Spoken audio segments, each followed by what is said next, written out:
And drivers, if you are hitting the road in Lakeway this morning, you need to put the cell phones away. That is exactly right, because Alicia Inns is standing by with a warning if you don't follow that advice and put your cell phone down. What's going to happen? Yeah, that's right. Good morning, Sally and Mandy. So basically the grace period is over here in Lakeway. Starting today, if you're caught texting and driving, even on your bicycle, you're looking down at your phone, you could face a fine. But joining me this morning is a Lakeway Police Chief, Todd Radford. Thank you so much for joining us this morning. Good morning. Thank you. So I want to talk to you a little bit about, because today, yes, people can start facing fines, but this is something you guys have actually been educating drivers about for quite a few months now. It has been. It's been part of kind of a culture shift. You know, it's what has not been normal. So people have been able to use their phones and carry on their business, as it were, while they're operating a motor vehicle, which we know is dangerous.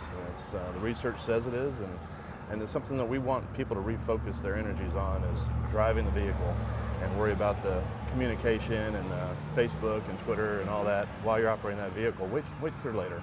And so tell me what you guys are going to be doing to kind of just make sure, okay, you know, you can catch people that are maybe breaking this law. What are you looking for? People whose eyes are off the road? Talk to me a little bit about that.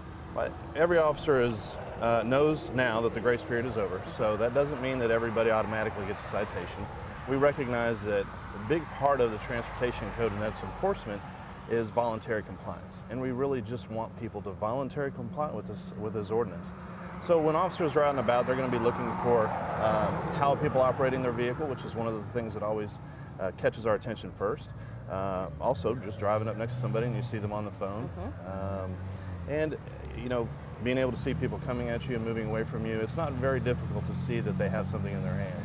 And the whole focus is get your hands back on the steering wheel and pay attention to what you're doing. Right, and this whole thing comes down to distracted driving. I mean, that's what you want to eliminate, because I'm sure you've seen crashes where that's been the cause, is people looking down. It has been. And you know, a lot of people say, well, cell phone use and distracted driving is only one component. There's multiple other things.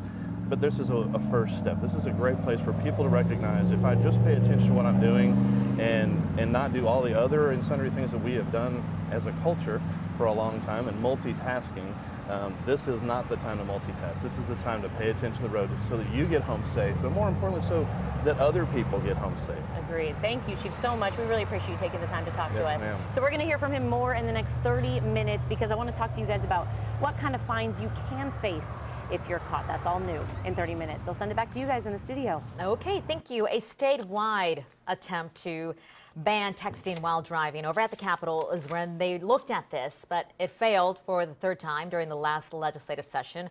One committee vote kept the proposal from going through a full vote in the Senate. Some lawmakers against the bill say they had issues with personal freedom and over how to enforce that law. But despite failed attempts for that statewide ban, since 2009, close to 40 cities in Texas have some type of ban.